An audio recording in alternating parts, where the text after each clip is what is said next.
Hi guys. So kind of carrying on where we left off last night, but obviously I've only uploaded the video this morning. I had a pretty rough night, but it was mainly because I went into like a massive panic. I had a number of steroid injections in the last 3 months that has made my hormones go everywhere. You know, too much information, but I have been kind of on and off, spotting, menstruating constantly since February, which I know isn't right, but I've kind of been happy enough to say, oh, it's the steroids. But it's just getting a bit old now. Yeah, I kind of have like 3 days off, go back on for a week, have 2 days off, go back on for 3 days. You know, it's just, my hormones are a mess. But I realised last night, after my patient yesterday, in the assessment unit, that I really try to only go to my doctor for my pain. Although, obviously, I am a normal human being who gets ill, and normally ill as well, I try to make it, really try not to go to the doctors, like any normal person. We had a patient yesterday in the acute admission unit who had bipolar and type 2 diabetes, and she was massively obese, and she had lymphedema, and her legs were like tree trunks with blisters all over them, and you couldn't really see her ankles, and her feet were partly hidden below like her massive fatty legs. And she was labelled by one of the doctors as a frequent flyer. Now, if you have all of those things confirmed as being wrong with you, and you still get labelled as a frequent flyer, what hope do some of us have who have chronic pain conditions and no definite diagnosis? Obviously, A&E is the last final resort, and when I last went to A&E at the beginning of February, I was having an opioid headache crisis.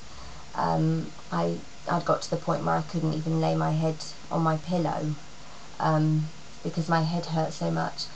But when I turned up at A&E, kind of, I don't know what I was expecting really, but Mum didn't know what to do with me, so we went. And you know, I wasn't expecting a morphine pump or anything really. I was wanting to know, how do I get rid of an opioid headache? And I left kind of 2 hours later with some cocodamol, which, you know, was less strong than the painkillers I was taking anyway. They contribute to chronic daily headaches and opioid headaches, and I was given kind of no follow-up instructions. They didn't do any bloods, they didn't do anything. Obviously I knew I wasn't dying of a brain hemorrhage, but they didn't know that, and they should have checked it. But I think I didn't really fight them. I did just leave with the cocodamol. Obviously some of you know that when you're taking buprenorphine, you can't really take other opioids because they kind of cancel each other out, because buprenorphine is only a partial agonist, so it only partly occupies the opioid receptors in order to work against pain. Yeah, I think that if somebody with multiple medical problems that are all confirmed and all being treated by different specialists, if she can get labelled as a frequent flyer for having a seizure and being too insecure and worried about going home to be on her own in case she falls and hits her head, and no one knows how long she's unconscious for, which I thought actually was quite a rational reason for being anxious. You know, if she's labelled as a frequent flyer, what hope do we have? you know, it's pretty hard to fake lymphedema and swelling and cellulitis and, you know, high blood glucose that's completely uncontrolled. Fair enough, the problem with the psychological elements for illness are more, you know, blurry lined, but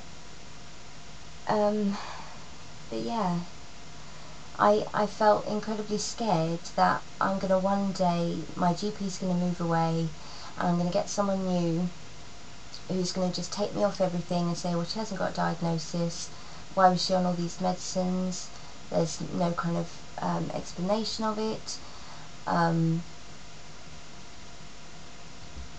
what can we do, but she shouldn't be on opioids, and I'm just going to have the rug completely ripped from underneath me. I won't know if I'm coming or going, and really I won't have a leg to stand on because I have nothing written on paper about my condition that equates the pain to the physiological findings. I've been told I have, you know, facet joint arthritis and you know, slight nerve inflammation and whatever, you know, they've labelled on scans before, but none of it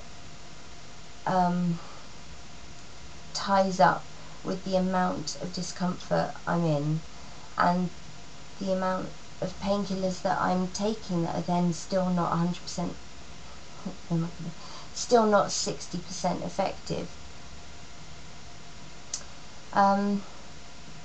Yeah, I think some of us on the more expensive drugs, like, you know, the alternative antidepressants like venlafaxine and things that are a bit more expensive, if we don't have all of the documentation and complete diagnosis, because it is one of these odd chronic pain syndromes, we are at risk of being accused of frequent flying or just, you know, sapping the NHS of money and being not financially viable to continue on with in terms of therapy.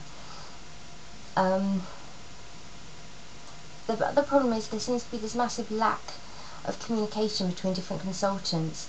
Fair enough, it's accepted that the GP is seen, your general practitioner, your primary physician if you're in America, is your go-between between all the different consultants.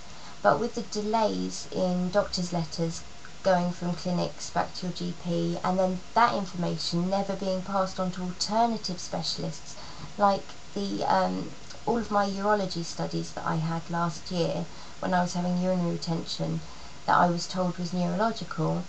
When I went to see the neurologist in January, he had no access to my urological studies and those analysis. So to be honest with you, I could have been telling him anything, and I think he was aware of that and kind of took everything I said with a pinch of salt, because of his experience of people with spinal difficulties who go to him with urological problems that aren't really confirmed with all of the studies that I'd had done. So obviously we need to be as on the ball as we can be, because we're the only person who knows what's going on with us. We're the only people who've seen all of the specialists and spoken to them and had things explained to us. So we need to take really good notes, we need to get copies of all our doctor's letters, we need to be a proactive patient involved in our own healthcare, which as a pharmacist is actually one of our pillars of good pharmaceutical practice, is facilitating patient-involved treatment.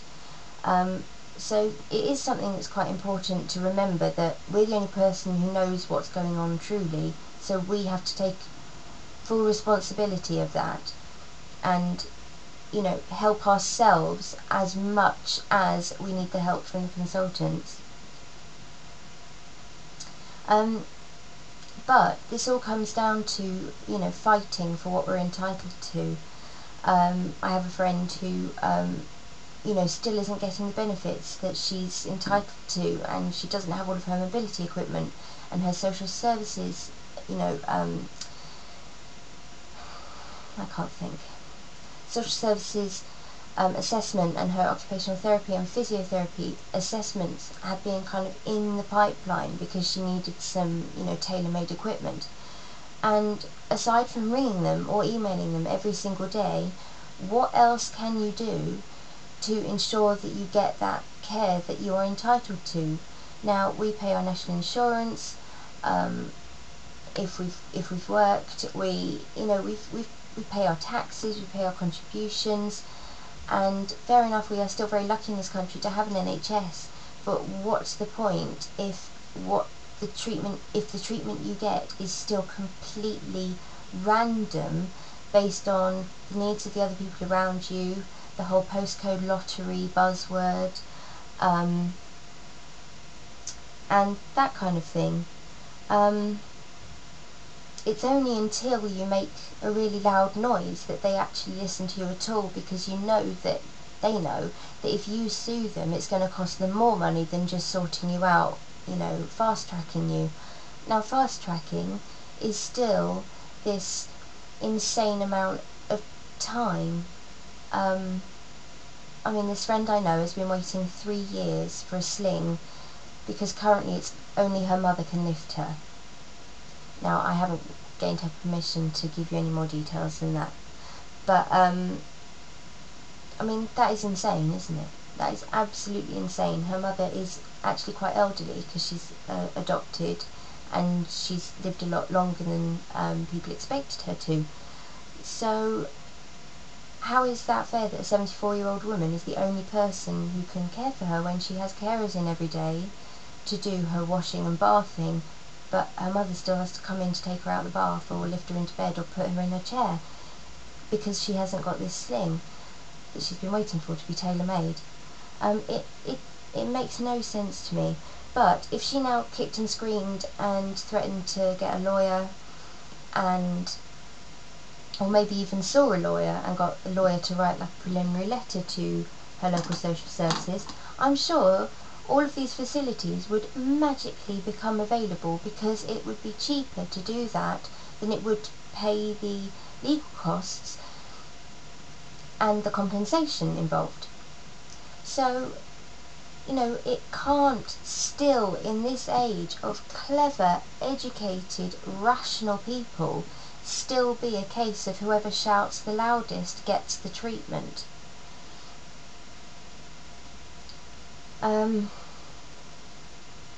So does this come down to, is it still who you know in healthcare rather than what you know and whether or not you follow the procedures? If you know the right people, it seems that you can be fast-tracked. Now, I had my neurology referral through my work because I work at a hospital, and so I got that fast-track. Fair enough, I waited 12 weeks instead of 16, so it knocked a month off. But yeah, I was referred to rheumatology in December, and I'm on a waiting list, and yes, it's more than 16 weeks, which they're not supposed to do, but because I'm being seen at an orthopaedic hospital that doesn't count as a general hospital, they've somehow got this little loophole in their waiting list objectives. So, that's nearly 6 months that I've been waiting to see a rheumatologist. In the meantime, I'm being treated expensively under a spinal team that I'm not really supposed to be under anymore, and the pain management team, who, in all credit to them, are having a bash at treating my pain, but they don't know what they're treating because I haven't been diagnosed properly by rheumatology. So I think the moral of this video is mostly you have to be the one in control. You have to take the initiative and be the one who knows the most, who does the legwork, does the research, and then you ask for what you want in a polite, respectful way. And then comes on to, when you're waiting for all these appointments and waiting for people to communicate, what do you do in the meantime? Now, the only thing I can suggest is that if you have a chronic pain problem, you go to painsupport.co.uk and you read like the crisis management and preparation for flares. section, which is really helpful, because you need to know in the meantime how to manage yourself when you might be at your worst. Find out who you have on hand to help you out, find out any local services you have, like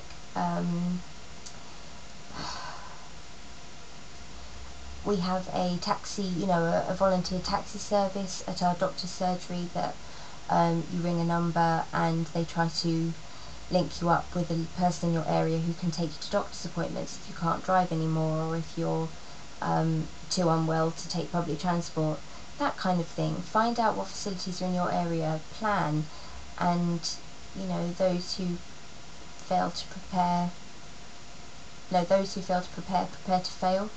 And you need to be prepared in order to, you know, get through these hard times. You know, have your list of people that you know you can contact, and if you haven't had a flare recently, just check that your list isn't an ideal list. I know who I feel I would love to be able to phone in a complete crisis situation, but I'm still not 100% sure whether we're there yet with this special friend. You know, that kind of thing. Make sure you have backup measures in place. You know how to get your food. You maybe have a section of your cupboard that is just tinned meals in case you can't get out shopping, or you make sure you have a bit of cash in the house in case you need to pay a friend to do shopping for you, or make sure you know how to use Tesco Direct or Sainsbury's Direct. There are other supermarkets available if you need to get food delivered. All of these things are really important to know what's available before you need them. And I'll just mention that site again, painsupport.co.uk. There's a whole section on preparing for flares. I think that's just about everything that I've got on my list.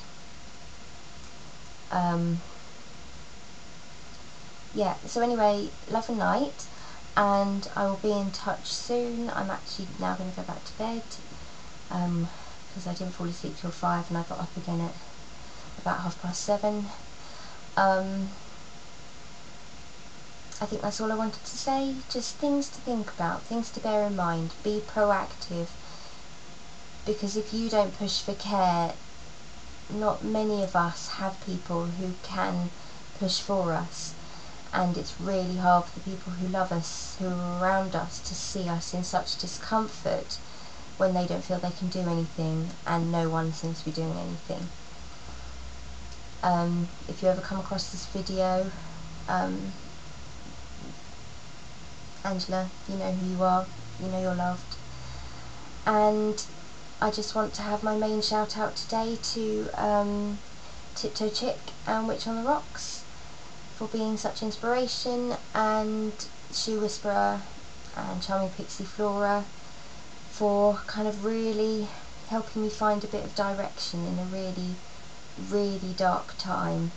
I'm not necessarily embracing the whole paganism thing, but I am certainly, you know, depending more on my more meditation, crystal side for my alternative pain management methods. So thank you for the contribution you're making to my life, and I will talk to you soon. Love and light.